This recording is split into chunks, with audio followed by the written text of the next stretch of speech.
ঈশ্বর দর্শন কি এই চক্ষে হয়? কি বলছেন ঠাকুর শ্রীরামকৃষ্ণ? তিনি বলছেন তাকে চর্মচক্ষে দেখা যায় না। সাধনা করতে করতে একটি প্রেমের শরীর হয়, তার প্রেমের চক্ষু, প্রেমের কর্ণ। সেই চক্ষে তাকে দেখে সেই কর্ণে তার বাণী শোনা যায়।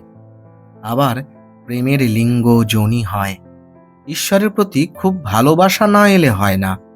খুব ভালোবাসা হলে তবেই তো চারিদিক ঈশ্বরময় দেখা যায়। খুব নেবা হলে তবেই চারিদিক হলদে দেখা যায়। তখন আবার তিনি আমি এই বোধটি হয়। মাতালের নেশা বেশি হলে বলে আমি কালী। গোপীরা প্রেমে উন্মত্ত হয়ে বলতে লাগলেন আমি কৃষ্ণ। তাকে রাত দিন চিন্তা করলে তাকে চারিদিকে দেখা যায়। যেমন প্রদীপের শিখার দিকে যদি একদৃষ্টে চেয়ে থাকো, তবে খানিকক্ষণ পরে চারিদিক শিখাময় দেখা যায়। চৌধুরী বলছেন তাকে কিরূপে দর্শন করা যায়?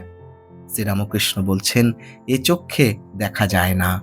তিনি দিব্য চক্ষু দেন, তবে দেখা যায়। অর্জুনকে বিশ্বরূপ দর্শনের সময় ঠাকুর দিব্য চক্ষু দিয়েছিলেন। তোমার ফিলোসফিতে কেবল হিসাব কিতাব করে, কেবল বিচার করে, ওতে তাকে পাওয়া যায় না। যদি রাগ ভক্তি হয়, অনুরাগের সহিত ভক্তি, তাহলে তিনি স্থির থাকতে পারেন না। ভক্তি তার কিরূপ প্রিয়? খোল দিয়ে জাপ যেমন গরুর প্রিয়, গপ গপ করে খায়। রাগ ভক্তি, শুদ্ধা ভক্তি, অহেতুকী ভক্তি যেমন প্রহ্লাদের, এমনটাই বলছেন ঠাকুর শ্রীরামকৃষ্ণ।